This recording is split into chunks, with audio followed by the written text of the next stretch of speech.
Good afternoon, students. In this lecture, we are going to learn about the exception to the law of demand. In the last lecture, we have learned about the law of demand. Okay, law of demand. In law of demand, we have learned about a consumer behavior. Okay, and we have also learned about the relationship between price and demand. So we have seen that when the price of a commodity increases, demand for that particular commodity decreases, and when the price of a commodity decreases, demand for commodity increases. So it has an inverse relationship. Then we have also learned, we have in law of demand we have taken only one factor, that is price, and we have considered other factor remaining constant. So we have assumed that other factor like taste, habit, fashion, preference, price of complementary, substitute goods, all the factors remaining constant except we have taken a price. Okay, now in this lecture we are going to learn about exception to the law of demand. Okay, exception means where the law of demand is not applicable. Okay मतलब exception मतलब ऐसा जहाँ पे law of demand applicable नहीं है. तो law of demand क्या बोलता है एंड एक्सेप्शन क्यों एप्लीकेबल नहीं है. So exception means in certain cases law of demand is not applicable. Okay, now what is law of demand say, what does the law of demand says. Law of demand says when the price of a commodity increases, demand for the quantity decreases. When the price of a commodity decreases, the demand for the commodity increases. मतलब law of demand ये बोलता था कि price of a commodity बढ़ता है तो demand कम होता है, प्राइस ऑफ कमोडिटी कम होता है तो डिमांड बढ़ता है. लेकिन what does an exception says, exception का मतलब अगर प्राइस ऑफ अ कमोडिटी कम होता है तो डिमांड कम. तो ऐसे कौन से ऐसे केसेस है जहाँ पे कि प्राइस कम हो रहा है तो भी डिमांड नहीं बढ़ रहा है, बढ़ने के बजाय क्या हो रहा है, कम हो रहा है. तो वो जो हम पढ़ने वाले वो एक्सेप्शन में आएगा. ऐसे तो डिमांड बोलता है रैशनल कंज्यूमर कैसे रहेगा, प्राइस बढ़ेगा तो डिमांड कम करेगा. लेकिन एक्सेप्शन ऐसा है, ऐसे गुड्स होंगे पर्टिकुलर जिसमें अगर प्राइस कम भी होता है तो भी डिमांड बढ़ने के बजाय क्या हो जाता है, कम हो जाता है. अगर प्राइस बढ़ता भी है तो भी डिमांड करते, तो ये एक्सेप्शन में आएगा. एक तरीके से हम बोल सकते हैं direct relation. Okay, and where is law of demand में कैसा है, inverse relationship. Law of demand जो कर्व है वो स्लोप कैसे करता है, downward. Why, because it has an inverse relationship between price and quantity demanded. Where is exception has an direct relationship, इसलिए अपवर्ड स्लोप करा. मतलब प्राइस बढ़ा डिमांड बढ़ा, प्राइस बढ़ा डिमांड बढ़ा, प्राइस बढ़ा डिमांड बढ़ा, ऐसे. तो ये पॉजिटिव है and it is negative. Now there are certain exceptions to the law of demand. certain cases ऐसे जहाँ पे दाम बढ़ने पे डिमांड बढ़ता है, दाम कम होने पे डिमांड कम होता है बढ़ने के बजाय. मतलब जो नॉर्मल रहता है उससे थोड़ा अलग, इसलिए इसको बोला है एक्सेप्शन, एक्सेप्ट ऐसे. Under exceptional circumstances, consumer buy more when the price rises and less when the price falls. Okay, so let us see one by one an exception to the law of demand. The first is Giffen's paradox. Okay, the first is Giffen's paradox. सी दो तरीके के goods होते हैं basically. Goods तो बहुत सारे तरीके के होते हैं, but let us see there is superior goods. Okay, superior goods and inferior goods. कोई भी कमोडिटी है, ओके, वो सुपीरियर क्वालिटी की भी होती है, इन्फीरियर भी होती है. एंड बहुत सारे गुड्स ऐसे सुपीरियर मतलब आप उसको ज़्यादा प्रेफर करते हो, इन्फीरियर मतलब कम प्रेफर करते हो. ओके, अभी से फॉर एग्जांपल सुपीरियर गुड्स में हम लेते हैं meat. Okay, and inferior good में हम लेते हैं ब्रेड. मतलब it is more superior than bread, meat is more superior than bread, like this. Okay, and say for example अगर एक इंसान का परचेजिंग पावर, मतलब अगर उसका परचेजिंग पावर बढ़ता है या अगर उसका इनकम बढ़ता है, ओके, तो वो क्या प्रेफर करेगा, सुपीरियर कि इन्फीरियर. और अगर से फॉर एग्जांपल ब्रेड का दाम कम भी होता है और मीट का दाम बढ़ता है, तो भी अगर उसका परचेजिंग पावर है, उसकी इनकम ज़्यादा है, तो वो ब्रेड नहीं प्रेफर करेगा, वो सुपीरियर गुड प्रेफर करेगा. क्या प्रेफर करेगा, मीट. ओके, यही जो ऑब्जर्वेशन है गिफिन्स, रॉबर्ट गिफिन ने ऑब्जर्व किया था. उन्होंने देखा कि जब इंग्लैंड में ब्रेड का दाम कम हुआ, ओके, जब इंग्लैंड में ब्रेड का दाम कम हुआ और मीट का प्राइस बढ़ा, ओके, एंड लोगों का वहाँ पे परचेजिंग पावर इंक्रीज हुआ, तो लोगों ने ब्रेड नहीं डिमांड किया, क्या डिमांड किया, meat, superior quality of good, in spite the price is more for of meat rather than of bread. तो इसको इस ऑब्जर्वेशन को बोला गया है गिफिन्स पैराडॉक्स। अब हम और भी एग्जाम्पल ले सकते हैं, say for example vegetables. Okay, हम we are taking an example like vegetables. If you are going in the market, you are seeing, say for example, potatoes. Okay, if you are seeing a potatoes, the superior qualities potato prices more. जो अच्छी quality का आलू है, कोई बहुत सारी commodities आप देखोगे मार्केट में बहुत सारे अच्छी क्वालिटी के रहते हैं, थोड़े ख़राब क्वालिटी के भी रहते हैं. तो अच्छी क्वालिटी की जो कमोडिटीज़ होते हैं उनके प्राइस हमेशा ज़्यादा होते हैं. तो जो सुपीरियर क्वालिटी का पटैटो है उसके प्राइस ज़्यादा है, और जो इन्फीरियर क्वालिटी का पटैटो है उसका प्राइस कम है. और अगर मेरा इनकम अच्छा है, मेरा परचेसिंग पावर ज़्यादा है, मैं तो superior quality of potato purchase करूँगी rather than an inferior quality. Okay, तो ये एक्सेप्शन में आता है. So let us see the Giffen's paradox. inferior goods or low quality goods are those goods. inferior good या तो लो क्वालिटी, अच्छी quality का गुड्स नहीं, जो थोड़ा मोड़ा ख़राब रहता है, उसको बोलते हैं are those goods whose demand do not rise even if their price falls. अगर एक इंसान का इनकम है, उसकी परचेसिंग पावर है, तो वो कभी थोड़े कम पैसे में inferior quality of goods consume नहीं करेगा, वो superior quality of goods he consume करेगा. तो इन्फीरियर गुड्स या लो क्वालिटी ऐसे गुड्स हैं जिसकी डिमांड नहीं बढ़ती, भले प्राइस फॉल हो जाए लेकिन उनके डिमांड नहीं बढ़ते. क्यों? क्योंकि वो इन्फीरियर क्वालिटी गुड्स है. At a times demand decreases when the price of such commodity falls. मतलब डिमांड डिक्रीज होता है, प्राइस भी डिक्रीज हो रहा है, डिमांड डिक्रीज होता है प्राइस डिक्रीज होने के बावजूद, क्योंकि वो इन्फीरियर क्वालिटी गुड्स है. हम सोचेंगे कि अगर हमको थोड़ा पैसा डाल के अच्छी क्वालिटी ऑफ गुड्स मिले तो हम इन्फीरियर क्वालिटी ऑफ गुड्स क्यों परचेज करें. तो ऐसी क्वालिटीज़ के जो गुड्स होते हैं उनके जो प्राइस होते हैं वो कम होने के बाद भी लोग उनको डिमांड नहीं करते. ये किसने ऑब्जर्व किया? सर रॉबर्ट गिफिन ने ऑब्जर्व किया. This observation in England in relation to bread. उन्होंने क्या ऑब्जर्व किया? He noted that when the price of bread decline, मतलब जब प्राइस ऑफ ब्रेड कम हुआ, people did not buy more because of an increase in real income.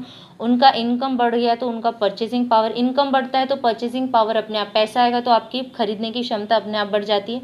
तो उन्होंने notice किया कि प्राइस का दाम कम हुआ लेकिन तो भी लोगों ने ब्रेड नहीं खरीदा, क्योंकि इनकम बढ़ गया, परचेसिंग पावर बढ़ गया. तो उन्होंने क्या प्रेफर किया? उन्होंने सुपीरियर गुड प्रेफर किया परचेस करना. They prefer to buy a superior good like meat. This is known as Giffen paradox. तो इसको ही बोलते हैं, इस कंसेप्ट को बोलते हैं गिफिन पैराडॉक्स, क्योंकि ये फर्स्ट किसने ऑब्जर्व किया था? सर रॉबर्ट गिफिन ने.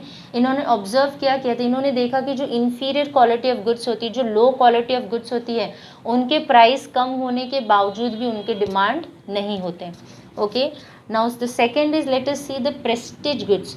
सी there are many rich peoples in the country, they come under exception. What they do when the price of a commodity increases, they still buy the high priced good. Why? As a status symbol. जो अमीर रहते हैं उनको अपना standard maintain करना रहता है, तो वो मेंटेन करने के लिए हमेशा कॉस्टली या एक्सपेंसिव गुड्स ही कंज्यूम करते हैं, परचेज करते हैं, उनके प्राइस कितने भी बढ़ने दो. तो Prestige goods also come under the exception. Expensive goods like diamond हो गया, गोल्ड हो गया, अदर स्टेटस सिंबल, ये उनके स्टेटस को दिखाते हैं, तो उनको स्टेटस मेंटेन करने के लिए वो कंज्यूम करते हैं, प्राइस कितना भी रहने दो. Okay, rich people buy more of it even when the prices are high. जो अमीर लोग रहते हैं they come under the exception. वो कितने भी प्राइस ज़्यादा रहने दो, they will purchase the goods as a status symbol. उनको दिखाना रहता है, उनको अपने स्टैंडर्ड को मेंटेन करना रहता है. Okay, now let us see the third exceptions.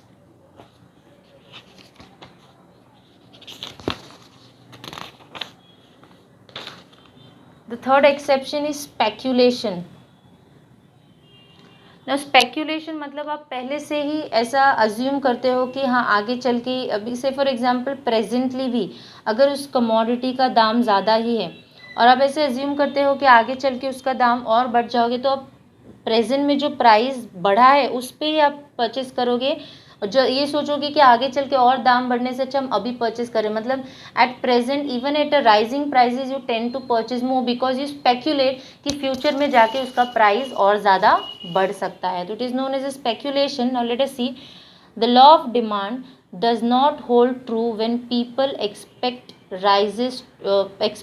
prices to rise till further, मतलब ये लॉ ऑफ डिमांड यहाँ पे एप्लीकेबल नहीं होता है।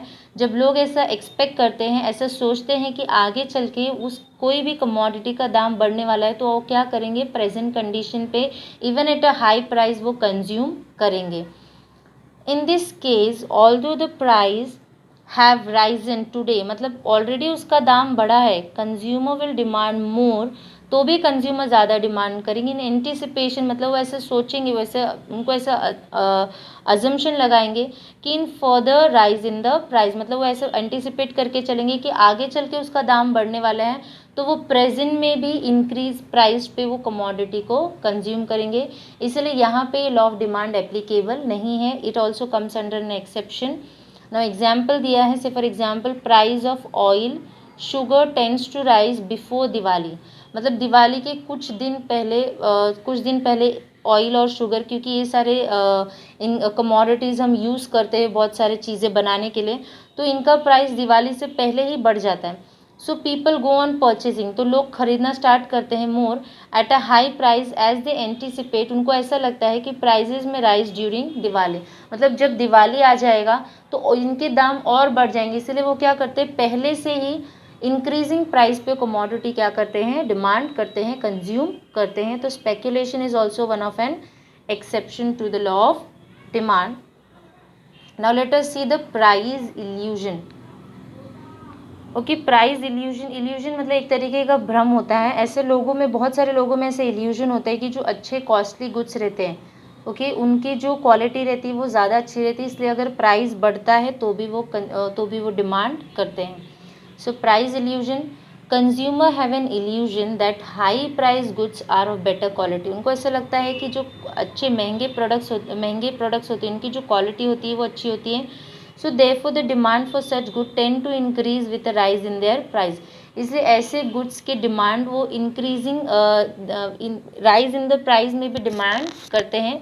So therefore the demand for such goods tend to increase with the rise in their price. Okay, say for example branded products, बहुत सारे ऐसे ब्रांडेड प्रोडक्ट्स होते हैं, शूज़ ले लो, वॉचेस ले लो, क्लोथ्स ले लो, ओके, इलेक्ट्रॉनिक्स ले लो, जिनके जो ब्रांड रहते हैं उनके प्राइस भी ज़्यादा रहते हैं, तो भी लोग परचेज करते हैं, हाई प्राइस पे भी डिमांड करते हैं, क्योंकि उनको लगता है कि वो अच्छी क्वालिटी का गुड है।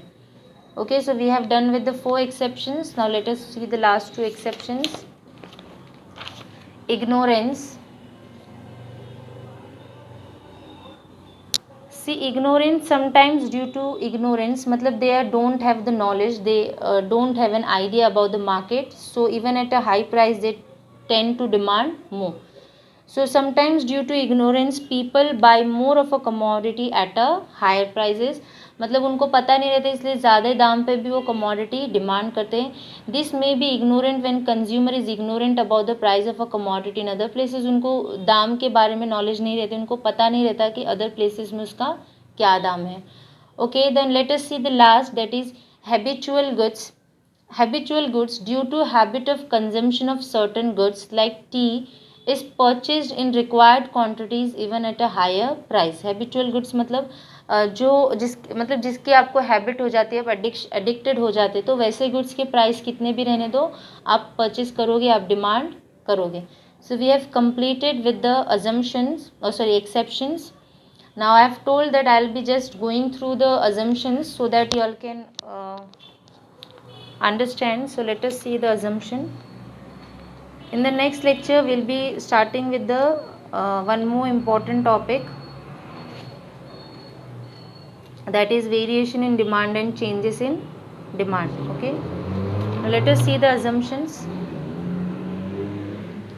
The first assumption is constant level of income. Okay, the first assumption is constant level of income. So if a law of demand is if the law of demand is to find true operate, then consumer income should remain constant, मतलब बोल रहे कि अगर law of demand को applicable रखना है, operate करना है, तो हमको क्या अज्यूम करना पड़ेगा कि जो डिमांड है, जो लेवल ऑफ इनकम है वो कैसा रहेगा, कांस्टेंट रहेगा। Now the second is no change in the size of population. It is assumed that the size of population remains unchanged. Population का साइज चेंज होने वाला नहीं है. Any change in the size और size and composition of population of a country affects the total demand for the commodity. अगर size change होता है या कॉम्पोजिशन मतलब मेल फीमेल ऐसे जो कॉम्पोजिशंस होते हैं पॉपुलेशन के, अगर उसमें भी कोई चेंजेस होते हैं तो डिमांड क्या हो जाएगा, चेंज हो जाएगा. Then price of substitute goods remain constant. It is assumed that the price of substitute goods remain unchanged. Any change in the price of substitute goods will affect the demand for the commodity. अगर changes होते हैं substitute goods के तो अपने आप demand में affect आ जाएगा, इसलिए price of substitute goods should remain unchanged. Then prices of complementary goods. It is assumed that prices of complementary goods remains unchanged because a change in the price of one good will affect the demand for the other. Complementary goods के भी जो price है वो constant रहेगा, क्योंकि अगर एक का चेंज होता है तो दूसरे का अपने आप चेंज हो जाएगा. No expectation about future changes in the prices. So it is assumed that consumer do not expect any further change in the price in the near future. मतलब वो ऐसा एक्सपेक्ट करते हैं कि आगे चल के कमोडिटी के प्राइजेस में कोई चेंजेस नहीं आता है. अगर चेंजेस आएगा तो डिमांड चेंज हो जाएगा, अगर डिमांड चेंज होगा तो लॉ ऑफ डिमांड एप्लीकेबल नहीं होगा. If consumer expect rise in the price in the future, they may demand more in the present even at an existing high price. अगर उनको आगे चल के पता चलता है कि प्राइस के कम या ज़्यादा होगा तो अपने प्रेजेंट डिमांड को चेंज कर देगा. अगर उनको लगता है कि आगे चल के बढ़ने वाला है तो वो अभी डिमांड करेंगे, अगर उनको लगेगा कम होने वाला है तो वो बाद में डिमांड करेंगे. No change in taste, habit, preferences and fashion. It is assumed that consumer taste, habit, preference, fashion, etc. should remain unchanged. Any change in these factors will lead to a change in demand. अगर कोई भी changes आते हैं इस factor में तो demand क्या हो जाएगा, अपने आप change हो जाएगा. Then seventh is no change in taxation policy. Taxation policy of the government has a great impact on demand on various goods and services. तो जो टैक्सेशन पॉलिसी है गवर्नमेंट के, वो जो डिमांड है उसके गुड्स एंड सर्विसेज की demand को बहुत अफेक्ट करता है. अगर गवर्नमेंट ज़्यादा टैक्स लेती है ओके तो डिमांड क्या हो जाएगा, कम, चाहे वो डायरेक्ट टैक्स हो या इनडायरेक्ट टैक्स हो, in both the conditions. Therefore it is assumed that there is no change in the policy of taxation declared by the government. इसलिए हम ऐसा assume कर रहे हैं कि गवर्नमेंट की पॉलिसी, गवर्नमेंट की जो टैक्सेशन पॉलिसी उसमें कोई चेंजेस नहीं होगा. The law of demand is explained with the help of the following demand schedule. Okay, so we have done with the exception today and we have done with the assumptions. In the next lecture we will be learning some another topic, that is variation in demand. In variation of demand there is expansion of demand and then expansion of demand and contraction of demand. Then also it changes in demand, there is increase or decrease. It is asked in the board exam for distinguish between.